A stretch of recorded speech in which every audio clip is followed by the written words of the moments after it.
Elentila Lumenomentilvo. Welcome to Tolkien on Tap. I'm TJ. Grab a drink and enjoy. Almien. Go ahead. I just think, because in LOTRO, Oh God. there is this really Same here. there is this really lovely little quest line in the Great River, which is between Lothlorien and Stangard, which is like the most northerly part of Rohan. There's this really lovely little quest line. You know, it's a blink and you miss it quest line. You could skip it. Like you don't even, it's not even part of the like epic quest line. But it's sort of like the introduction to the Great River and the introduction to like Rohan and everything. There is this man of Rohan who sees this elf maiden and, as you know, men are wont to do, falls in love with her immediately. And Sure. she completely rebuffs him. And then spoilers, he ends up being killed by orcs. And after he's killed by orcs, she doesn't have like I actually did love him, but she has this like kind of like softening of her heart moment where she's like, maybe was too like cruel to just reject him. Like maybe I could have just, listened to him. Maybe I maybe there was something there. And it's a mixture of like a little bit of like pity and a little bit of something there that wasn't there before. yes. Sorry, Exactly. I couldn't help myself. No, go for it. So for me, like, I think that the idea that, like, frankly, in my mind, the idea that Legolas and Gimli were like the only dwarf and elf friends in the entire Third Age is preposterous. I think that it's just one of those things that we just, there are lots of stories that we just don't know about. I am certain. That's a fair point. I am certain that there were other instances of like elves falling in love with, men or women, or men or women falling in love with elves. And, like, I can't accept that like Legolas and Gimli were it. You bring up a really good point about how, for me, I can only speak for myself, it's really difficult to divorce the idea of the stories as stories written by an author and the stories as the conceit by which Tolkien brought them to us, being that they are found texts. So, because a lot of times, like, I personally will be like, well, Tolkien explicitly said this. Yes, he did.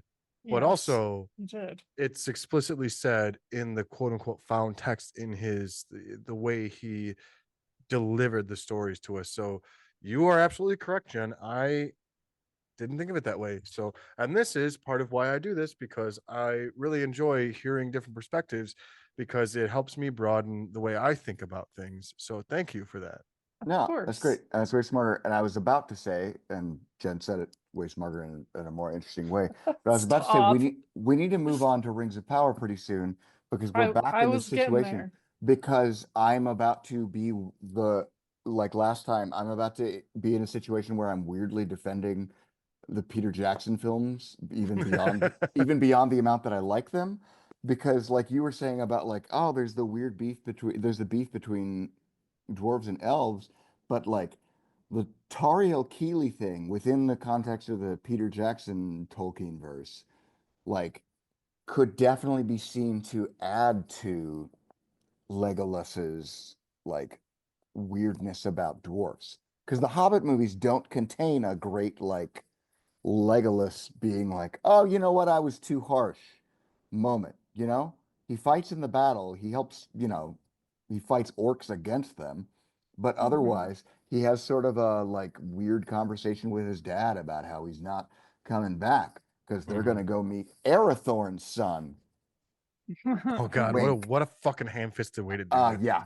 But I think that in the Peter Jackson cinematic universe, you have to do that because you skipped the 17 years Yeah. between Bilbo's 111th birthday and That's Frodo true. departing the So maybe there's not Shire. the 60 years, yeah, between. But all that to say, like, it adds to the like elf dwarf drama between Legolas and Gimli One time in I was in love with this beautiful woman and she fell in love with a a dwarf, so I hate friggin' dwarves even dwarf. more. Yeah, Ew.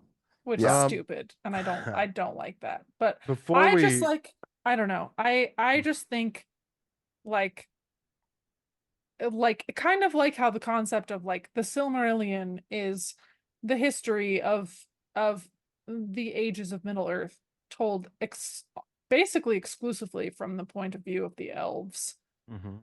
You know, and in the discussions in my book club, like we've had a few people who are like reading the Silmarillion for the first time, and they're like, so do hobbits ever get mentioned?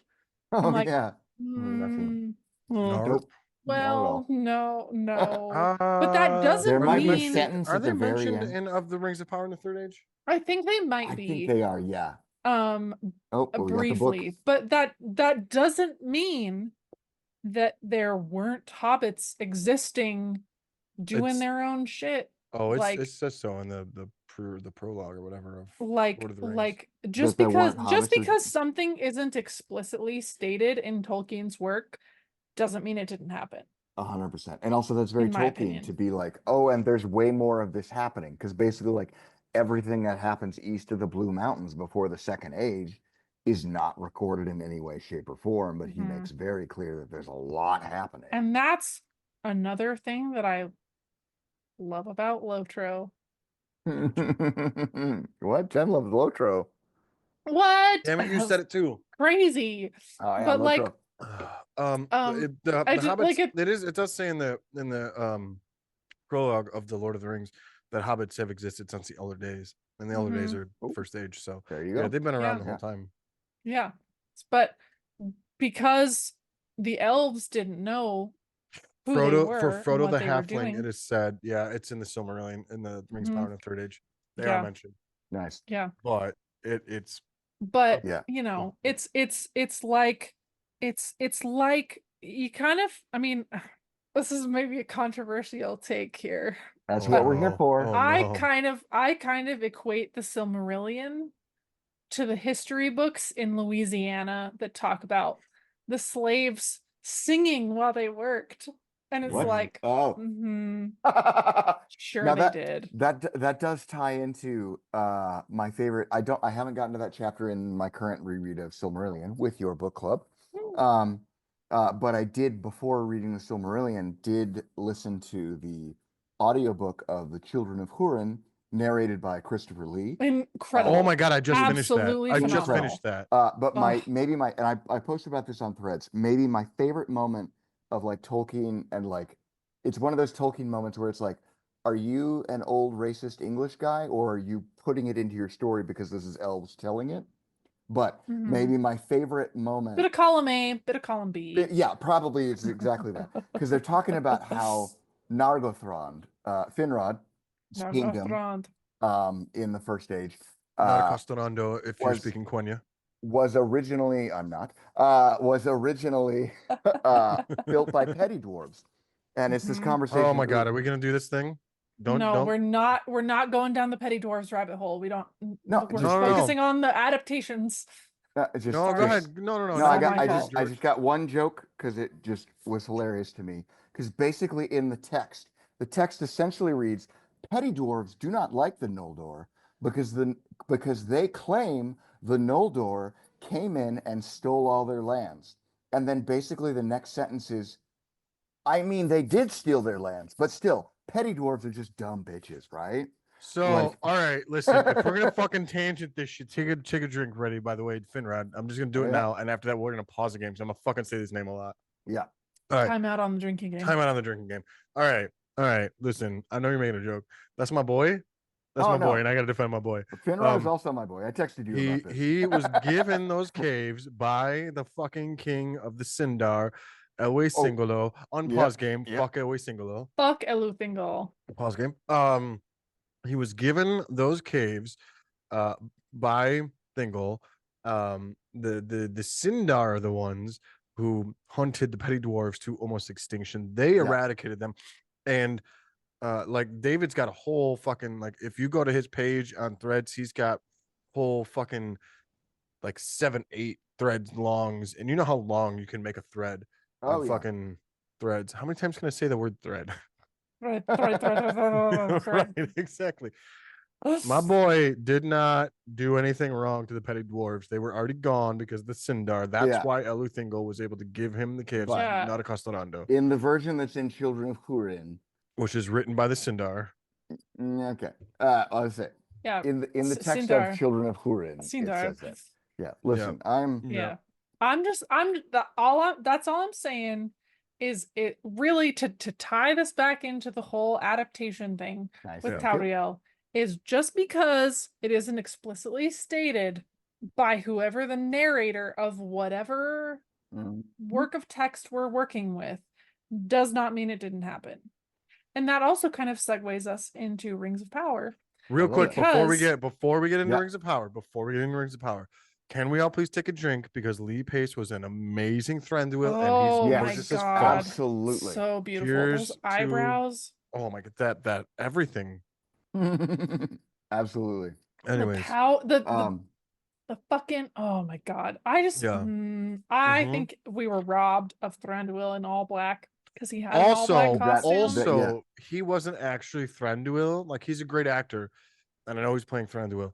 That Thranduil was fucking Thingol, like personified. Like, that is exactly because so much like Thranduil in the books, book singular, is like, you know what, you guys going to Erebor and waking up this dragon is a really, really bad idea. So I'm not gonna keep you forever. I'm gonna just keep you in this dungeon until after Durin's Day, and then I'll let you out. I just really don't want you waking up this fucking dragon, because it's gonna be bad for my people. It's gonna be bad for the people of Lake Town who I trade with. It's gonna be bad for y'all. Just don't do it, guys. And they kind of made Thranduil like kind of a bitch. Thingolish. They made him 100% Thingol. There's nothing about Thranduil in the Hobbit films that is not Thingol in the books. Yeah. Anyways, go ahead and do your segue. Sorry, Jen. I totally No. My only segue was just like the one thing that I was kind of like bummed about. I mean, one, I am forever bummed about Nazani and Boniadi not coming back for season 2, because I absolutely adore the character of Bronwyn. Agreed. I absolutely love Bronwyn and Arondir. Like, I mean, I fucking love Arondir. Like, agreed. Oh my god, I love him so much. I could. Yes. And Ismail is, oh my god. Anyway, like, sorry, I'm over here spilling drinks. No, you're good. So fuck, I can't remember the character's name because I only know his name because of subtitles, but which subtitle supremacy. Heck yeah. One of his friends, the one friend that he like says like smells like leaves, rotting leaves or something or whatever, when they go to the town where Bronwyn is the healer, and like his friend is just kind of like, oh, there have been many, like there have been a few elf human pairings and none of them they've all ended in tragedy. And I'm like, have they though? Like, I take umbrage with that. Because I personally, from like a purely pragmatic standpoint, I do not think that Beren and Lúthien's story ended in tragedy. I think there are tragic aspects of it. So look at it from the elves, from the elf's perspective, though.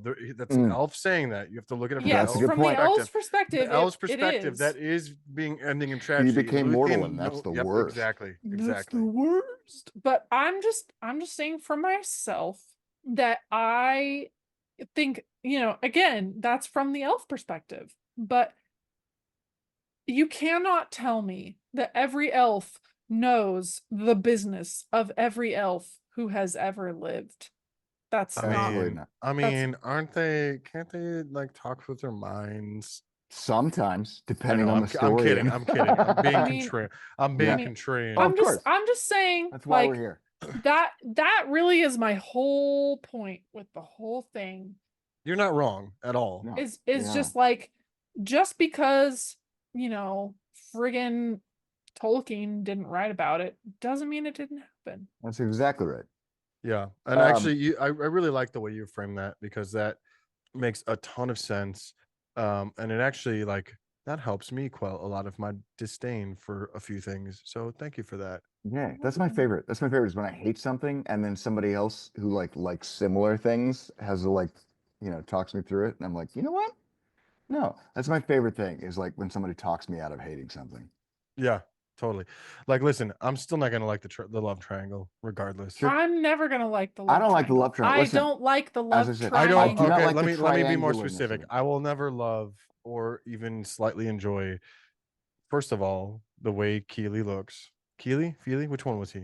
Keely. Keely. I always have to do that too. I can't stand the way those two Aidan dwarves Turner. look. They don't look like dwarves Why whatsoever. were 3 dwarves hot and the others Because were it's cartoon Aidan characters? Turner and Dino No, but Gorman. that's one of my. Okay, I know we're moving on from the comment, Duh! but just real You quick, don't Oh take no, I people went back. who I went. look I like perfectly. I Aidan purposely went back. Turner like and hot Dino foreign, Gorman and I make get. them ugly. But why are there No, 4 listen. Why hot do they got to be ugly? dwarves? Because they're dwarves. Get out of here with that. No, With that but like, business. why are there okay? 4? Ugly was We're the out of wrong control here. word. How Ugly dare was the you? wrong How word. dare you Yeah. say that Ugly people was like the Gimli wrong are word. ugly? But like No, that, Gimli's beautiful. that goes He's a into my beautiful like, man. what is this movie problem? Is why are there like 4 hot dwarves and 9 cartoon characters? Mhm. Like, Wait, 'Cause four. I don't know. I guess it's 3. Keely, Keely, Feely. Feely, and Keely. Thorne. Let's talk about Aidan Turner, Dino Gorman, and Richard Armitage. Let's talk about those 3 men for a second. Like, Feel free before let's- and then we will go to. All right, so that'll be Rings an of entire Power. episode. that'll be an entire episode. I'm just You saying. two just let me know when you want to do that episode. I'm just saying when you are trying and you can blame fucking capitalism for this because capitalism is the Sure. root of all evil. Sure. But when you are making a film that is intended to turn a profit, you do not take human beings as beautiful as Richard Armitage and Aidan Turner and Dino Gorman and put them in heavy prosthesis. And No. this Just is don't the do it. entire reason why none of this shit should ever be in live action ever again. I mean, No, I we should also keep have my trying own until we get it feelings right. about, I got feelings about Graham McTavish. So Listen, he was one of the few dwarves that they made an interesting choice with that I was like, fuck Who- yeah. Who's that? Fuck yeah. He's Dwalin. Dwalin. Okay. He was the bald-headed dwarf that didn't have a long beard. except Oh, in the yeah. Battle of Azanulbizar, he has a When he mohawk. had the mohawk. It's Yeah. sick. Oh, yeah. And I Yeah. told him when I met him, I was like, He's my second favorite. He's my second favorite dwarf. I was like, in I the really films. liked your outside of- mohawk in Battle of Azanulbizar. He was Outside like, of yeah, who? it was pretty cool, I think wasn't we've it? talked about this already. So Outside of who? in the Hobbit films, outside of Balin, Dwalin is That's my the favorite. correct choice. Yeah.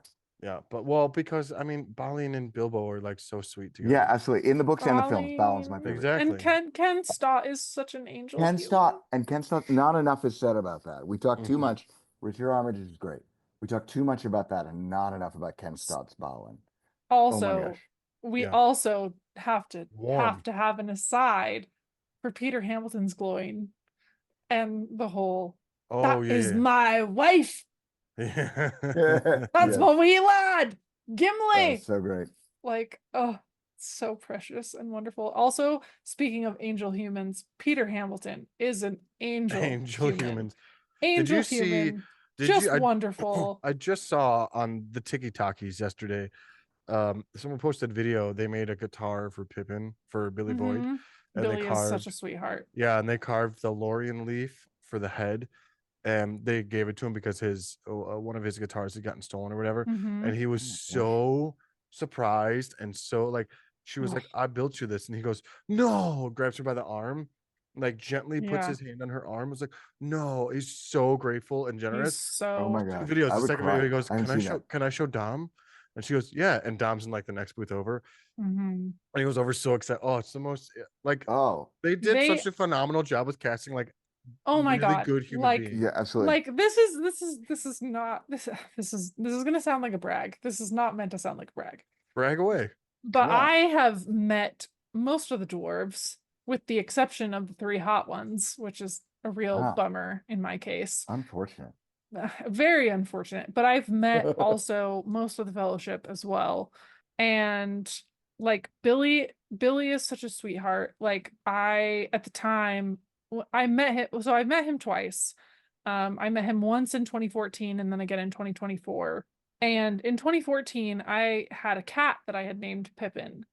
And so we'd taken we did a photo op at this convention, and our photo op was with Sean Astin, Billy Boyd, and John Rhys Davies, who, oh my God, John Rhys Davies is out of this world magical. He is the most wonderful human I've being heard you I've talk ever about him a met in little bit, my yes. entire life. He is like, if you ever have an opportunity to meet him, fucking take it, because he will just make you feel like the most special, wonderful person. Like, Amazing. oh, oh my God, he is the best person in the entire universe, in my Amazing. opinion. I'm But so sorry. I will be right back. go for it. Go, Georgie. Poor Georgie. But like, I like told Billy, like after our photo op, because we were like some of the last people, I like told Billy that I had a cat named Pippin, and he was like, "Do you have a picture?" And I was like, "Oh shit, Billy Boyd wants to see my cat." And so I'm like scrolling through my pictures. I'm like, "Oh, here's a picture." And then he was like super cute about it. And he was like, "There are so many cats called Pippin. I want to meet a dog called Pippin." And so then at the convention last year, I was like, because there's a gal in my book club who has a little dachshund named Pippin. Yeah. And so I like saved a picture of Pippin the dachshund. And so I went up to Billy and I was like, so 10 years ago, I met you and I showed you a picture of my cat Pippin, and you told me that you wanted to meet a dog called Pippin. Well, here's a dog called Pippin. And he was like, oh, he was so cute. They're like the cast of both films, just absolute angel humans. Like, and from what I know of the cast of Rings of Power, same deal. They're just all total angel humans. And I just oh, I can't do the elf dwarf love thing. I just can't. It just doesn't jive with me. It just doesn't jive with me. I just want Legolas and Gimli to be the first. That's all. What, the first dwarves or first dwarf and elf to ever like each other? Yes. Oh. You know, that's what no, I'm that was about. Narvi and Celebrimbor. That's right. Yeah, come on, let's talk about that fucking bromance. Right. Speaking of Narvi and Celebrimbor, we kind of started to get into Rings of Power. Let's start talking about Rings of Power as an adaptation, and let's start on season 1. Let's not focus on season 2 yet. Yeah. Okay. I have just it's just a thought real quick about Rings of Power as a, speaking of segues from the Hobbit to Rings of Power, because I was on Threads a while back and somebody posted and said, I want to like the Hobbit, but I just have such a hard time with all the CGI orcs. And somebody commented and got like 20, 30 likes on it and said like, ugh, don't ever watch Rings of Power. And I've seen other similar comments, and I've realized, wait, where's the CGI orcs in that? Yeah, I've realized that like Rings of Power has become, because it's such like a meme to hate it, that like that Rings of It's Power cool has to hate become it. like a pariah for all of the things you don't like about any Tolkien adaptation. Wait, is Rings of Power the Nickleback of Tolkien? Yeah. So personally, what are your least favorite things? That is Nickleback slander. No. The thing is, people actually like Nickelback quite a bit. I love Nickelback. And they're like they're ashamed to admit it. But it's just a meme to hate it. I'm not ashamed to admit it. I fucking love Nickelback. So here's I like the Nickelback question. too. Here's the question. What are your least favorite things about Rings of Power? Because for me, it's Bronwyn what they did dying. It's Song what they of the did Hithaglier. No, it's what they did to Faramir and the rotoscoping. You said Rings of Power, and then you said No, that's what I'm saying. If you're like, oh, CGI orcs, and it's just a pariah for things they Oh. don't like about any adaptation. Mm. So Oh, I see where you're going. yeah. So it's like, George, you gotta be careful doing those like jokes where I Yeah. gotta think because like, yeah. mind you, I've had some vodka tonight. Yeah, so have I, but I also thought about that joke earlier today. So Okay, so speaking I'm of, sorry. let's talk about season 1 specific. Yeah. Okay, season 1 Favorite specifically. and least favorite thing. Top. Oh. You could do top however many. It doesn't matter. We don't have to Mm.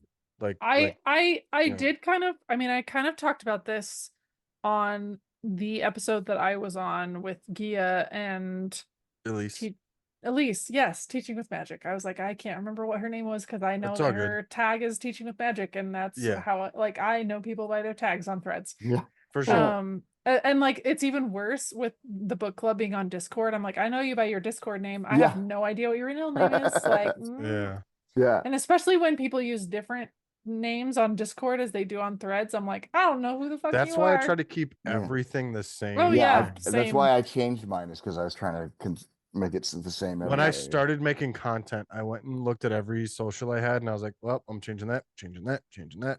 Yep. Made it all the same because I started making content on TikTok, and that was the niche, and so I made everything that. I'm sorry to Jen. No. That was a tangent. That was a tangent that I started. So in fairness, it was my tangent. But so anyway, the episode you were on with Gia and the episode Elise. I was on with Gia and Elise, I talked about how like I absolutely love the Rings of Power, but the thing that I hate the most about both seasons and really the show in general, but particularly season 1 because it's a thing in season 1, is how hard in the paint they went with the who is Sauron thing. I just edited that today. Like I just like I will ride this train till the day I die. Actually, I had to edit it twice because I had computer problems. Oh yeah, I'm sorry. I heard you talk about it twice. It is ingrained in my head how much you hate now that. you have to hear me talk about it a third time. Feel and then free. you'll have to hear me talk about it a fourth time when you edit this episode. But anyway. Or fifth if the computer fucks up again. Oh god. That's what you get for using a Mac. PC Master yeah, Race. it's my fault. I'm the worst. Yeah, Georgie, whatever.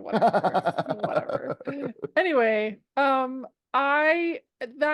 just really my biggest issue because I think that Rings of Power needs to it's kind of like what we've been talking about with the Hobbit movies, is like the Hobbit movies couldn't really decide on a tone if they wanted to be silly or serious. And with the Rings of Power, I feel like they can't decide if they're making this show for fans or for normies. Yeah. And so it by almost doing feels exacerbated in season 2, honestly. By doing so, they kind of alienate both. Yeah. And so I feel like they would be better suited to just pick one. Either Agreed. I'm going to make the show for normies, which is what I think Peter Jackson did with the Lord of the Rings movies. And I think it worked very, very well because I think also that a lot of the fans really liked it, but obviously, as evidenced by the fact that we are talking about this for hours on end. To be fair, we are entering the 7th hour that the 4 of us have talked about this between 2 episodes. But like, I think in my 2 opinion, recordings. I think that Rings of Power needs to decide if they are making this show for fans or for normies. I agree. And to an extent, I think the who is Sauron thing was like, oh, we're gonna keep them both guessing, and it's like, nah, you just pissed us off. Yeah. And for people like my parents who are 100% normies, they started watching season 2, and my dad was like, wait, did we know that this guy was Sauron? And I was like, yeah, Dad, that was like the big reveal at the end of season 1. But he was like, yeah, they don't explicitly say it though. So if you're super normie, you might not like. Yeah, you should pick up on it. But he says, "I have many names," which is such great writing. Many names. Oh, yeah, for people who are super into this to know that Sauron is an exonym, and it's likely that he wouldn't start using it at least until much later. I gotta be honest. I'm so glad he hasn't said the name Sauron. Yeah, I love that. Because he fucking hated the name No, Sauron. I love that so much. Here's where I'm not. I hope to God the fucking estate says, yeah, use Myron. So that he can call himself Myron. Yeah. And everybody else calls him Sauron. And he Yeah. just gets pissed about it. Anyways. Well, so I agree with Jen with I don't know if it's a caveat or just an addition about like the who is Asterisk. Sauron thing. Yeah, it's less specifically that like we had to do that, and more to do with like that the first season has like 3 different mystery boxes, and so The it mystery feels box. in the same way that like we talked about this on a different episode of Tolkien on Tap. But like in the same way that The Hobbit feels very un-Tolkien-esque in that everything is constantly suspense, and Tolkien does mythology and is not that interested in suspense. He's here to tell you a story and what it means to the characters. Rings of Power, especially season 1, mostly season 1, is so much like, oh, what is this? What is happening? Who is this person? Who is this person? Sauron? And that is so like Is this person Gandalf? Yeah, it's too much. It's Ooh, too many. we don't know. Even We're not I going don't want to to, tell you right? Like explicitly. I wanted to go on a rant about how un-Tolkien that is, but like honestly, as somebody who loves adaptation, I don't want that to be the thing that makes me the most mad. Because if it's a good story, I don't care as much. But like, well, and it's just not good. There's too much mystery. I talked, well, Jen and I specifically talked about this in that episode with Elise and Gia. I know because I just edited it, and I will repeat this right now. The mystery box of Sauron specifically is dumb as fuck to me specifically. Yeah, Agreed. if you like it, you like it. Anyone who's listening or watching or whatever, to me, it's dumb as fuck for a very specific reason, and that is Charlie Vickers acting and the choices that he makes as an actor, knowing that he's Sauron. Because when the audience, with the first 2 episodes, he doesn't understand. Yeah.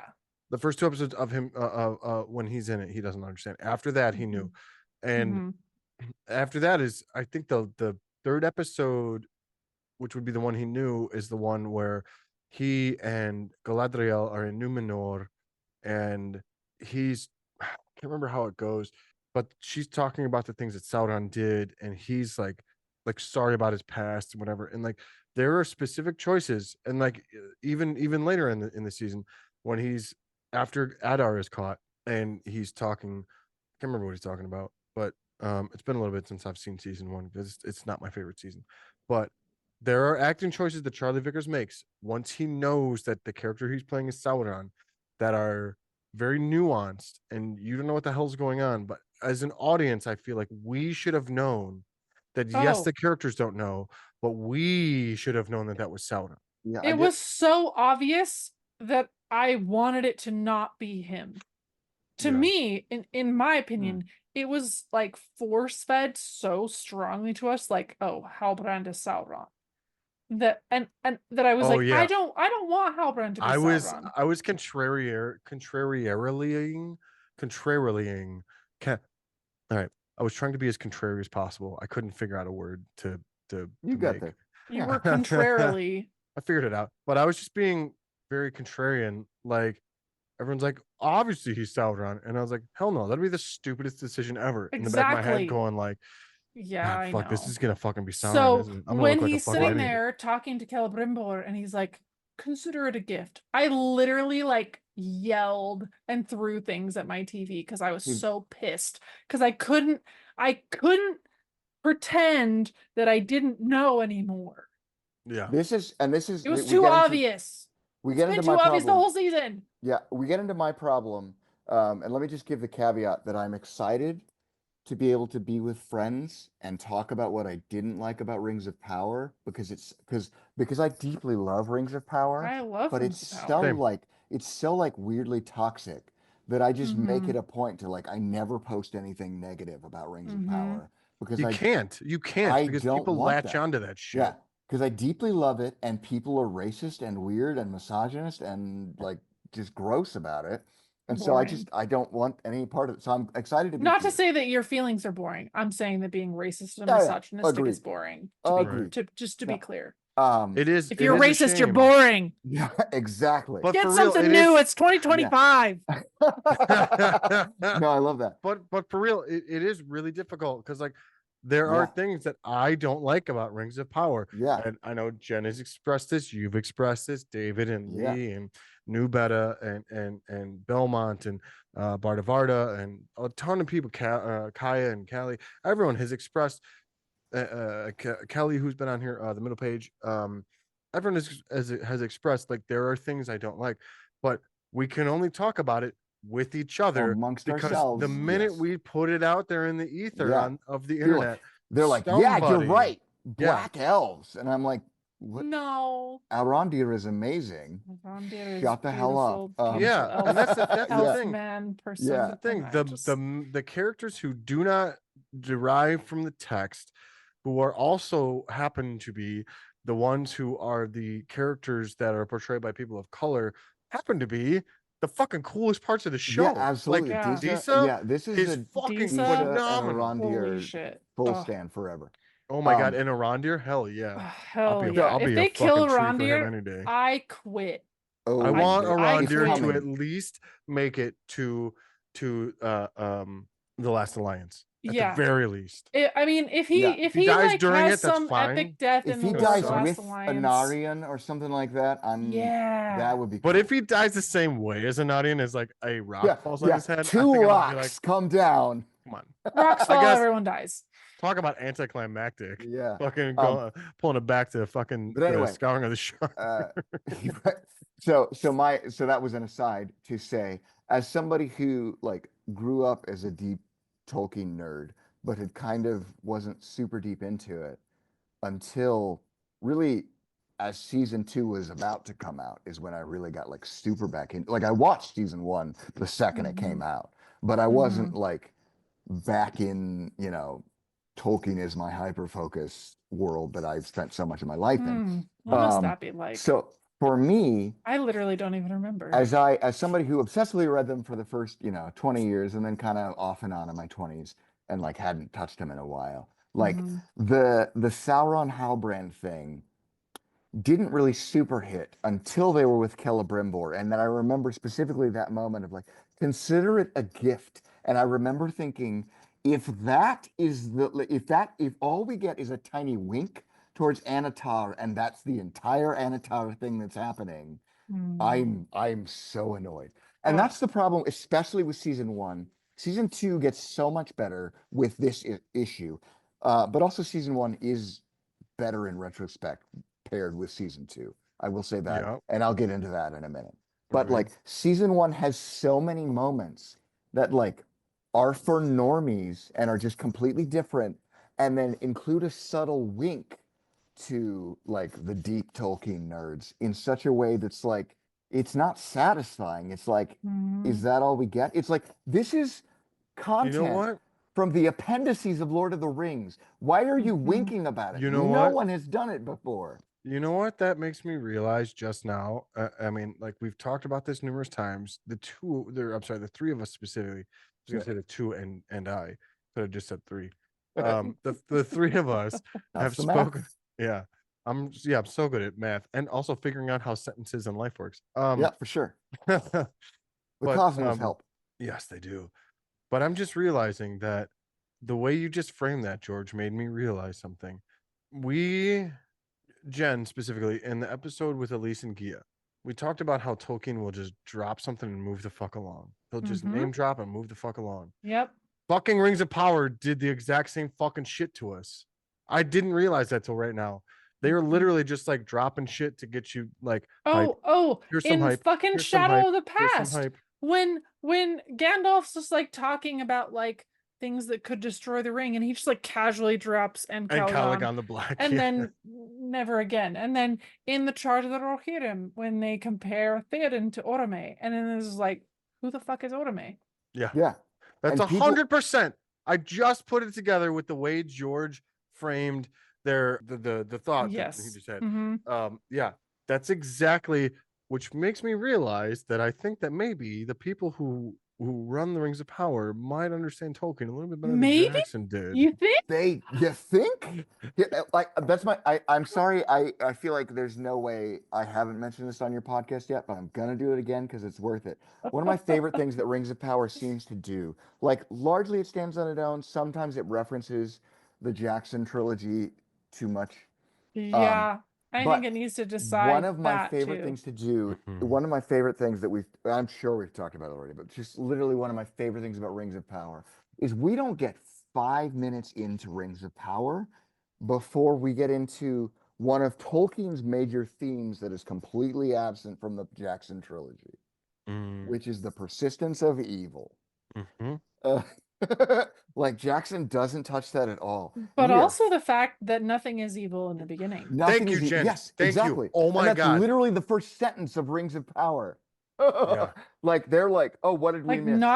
not even Melkor.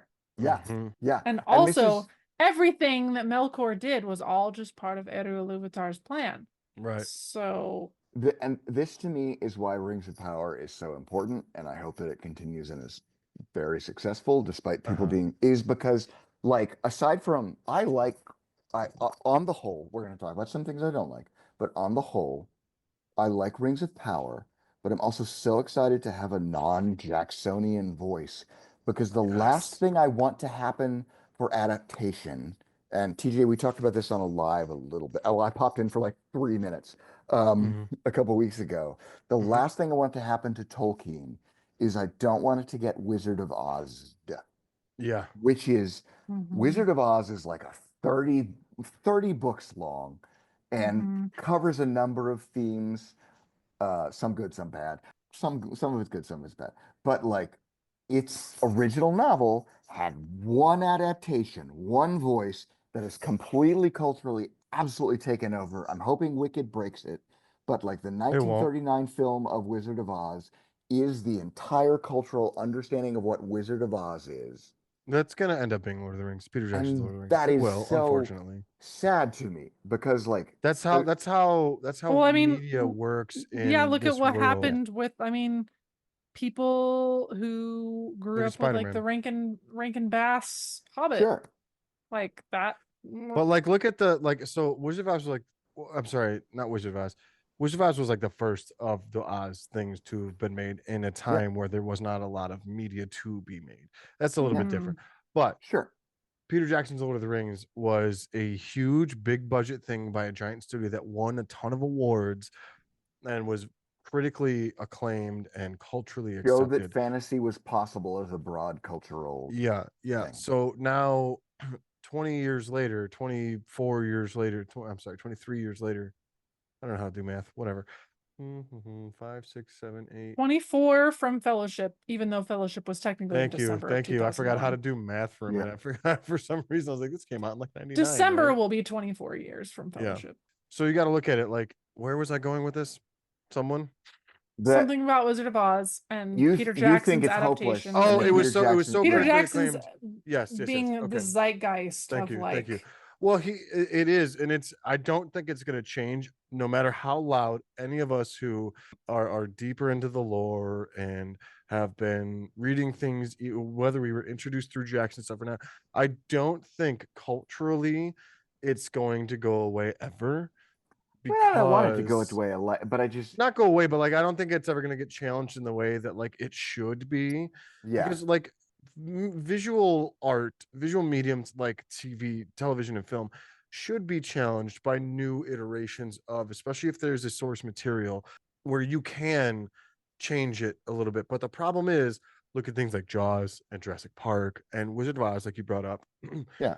Like I have read Jaws and Jurassic Park and The Wizard of Oz, but like those films are so much different from their novels. Oh, for sure. But they're not as they're not it's a little bit easier to adapt something like Jaws or Jurassic Park. I'm going to take the Wizard of Oz, the the Wizard, Waz. the Wizard of Oz, the Wizard of Oz off the table for a minute because I'm far more equated with Jaws and Jurassic Park. Though there will never be anything that will compare to that, whether they stick closer to the source material or not, because it's twofold. it's a little twofold. Both films were released not long after the books were published, which is a huge thing. That's a difference that But is relevant. the books, now I'm going to shift to just Jurassic Park. The book is insanely beautiful and incredible, and like this beautiful like dive into the philosophy of right and wrong and should and should, like very much like Ian Malcolm. Like you were so preoccupied with whether or not you could, you didn't stop to think if you should. It's like that is Yeah. the quintessential like boil it down argument to or synopsis of Jurassic Park.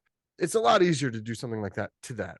But I said all that to say the thing is, we live in an age where, yes, Tolkien has been around for nearly 100 years at this point, as far as like his stories from at least from The Hobbit. Jackson's films are so acclaimed, and they came from people who, art direction wise, at least, like Alan Lee and Howard. No, John Howe. John Howe. Thank you. I almost said Howard Shore. That's the composer. Mm-hmm. They came from people who have been doing stuff for so long in that medium for that specific story, and they were so big for so many people. It's gonna take a fucking lot to challenge those films. I think which that's is a shame, because they should be, because there is no perfect adaptation, which is well, that's kind why of the I'm point of glad like Rings of our Power episodes exists. here. Yeah.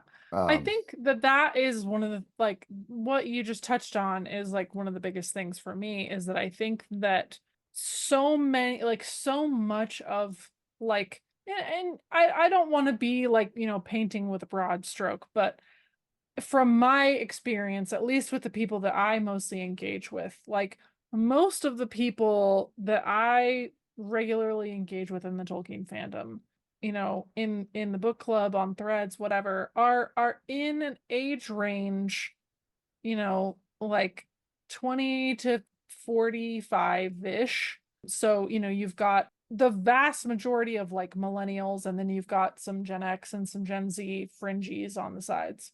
But I think that we're gonna have to really wait until like there are younger generations engaging with the Tolkien fandom who were not introduced to the Tolkien fandom through the films. And I think that is going to take some time, because I think that it was such a huge cultural phenomenon. Like I think about like myself, for example, like I was only 10 when Fellowship came out, and my parents are not like nerdy people, and they took me to go see Fellowship because like it was a big deal. And also my brother, who couldn't go see the movie at the time, was like, you have to go see this movie. Like, I don't care. And so they're like, well, I guess we'll take Jen because, you know, like maybe she'll like it. And I honestly don't remember that much about Fellowship. Like, little did they know it would change little, you yeah, forever. it was, you know, as we discussed in the previous episode, it was all about Treebeard. Yeah, it was all about Treebeard. Gateway drug. Like gateway drug. But like I think that we're gonna have to wait until like that and I'm not saying like, oh, our generation has to like die or whatever, but I think that you're gonna have to have a younger generation of Tolkien fans who come into the Tolkien fandom through other means, whether it be strictly the books or Rings of Power or adaptations that are slightly different. And I think that for me, the Rankin Bass Return of the King. Yeah, exactly. You know, I think that's just gonna take time. I think that I feel like the story of the Lord of the Rings, and I, you know, really have to, you know, doff my cap to the professor here for this. I think that Tolkien's fixation on avoiding allegory, like direct allegory and intentional allegory, and focusing more on applicability, I think makes Lord of the Rings something that will and has already, you know, stand the test of time. And so I think 100%. That we are eventually going to see new adaptations and new ideas and things like that. But I think that Rings of Power, due to its ultimately, when we think about the eternal scheme of things, its proximity to the Peter Jackson films, being released within 20-ish years of Fellowship, because season 1 came out in 2022, which was 21 years after Fellowship. And the fact that McPain are effectively elder millennials and thus have the same, even if the films weren't your introduction to the Tolkien universe, I think that the films made it culturally acceptable to love Tolkien in a way that the books never did, and made the stories accessible in a way that the books on their own never did.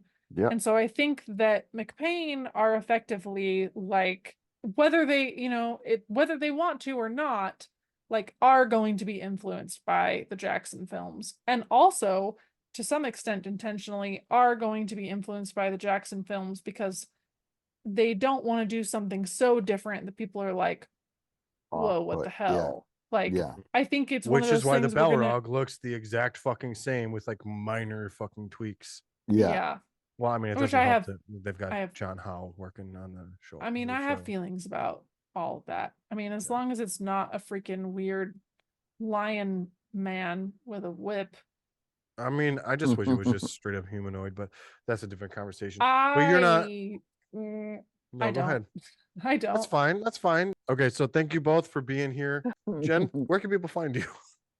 You can find me on Instagram, Threads, Blue Sky, and Twitch as at elvish_groves. I guess technically on Blue Sky it's elvish-groves because they wouldn't let me do an underscore. It doesn't matter. It's just Elvish Groves. Come join the book club. It's fun. Yes. It is fun. We're all part of the same Discord. It's a good time. Yeah. George, where can people find you if they want to? So I am, and this is different from I can't remember when. It's definitely different from the first time I was on here.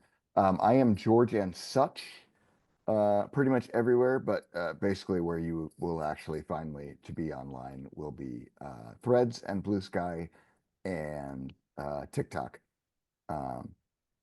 George and Such. Well, thank you both for hanging out. It's been a great second time recording with you both. I love you both very much. Thank you so much. Have a good night. We love you too. We love you too. Well, that's going to do it for this episode of Tolkien on Tap. Thank you for listening. Be sure to like and subscribe and follow me on any of my social medias. I'm on Threads, Instagram, Blue Sky, and TikTok at @the_Neej. Namarie.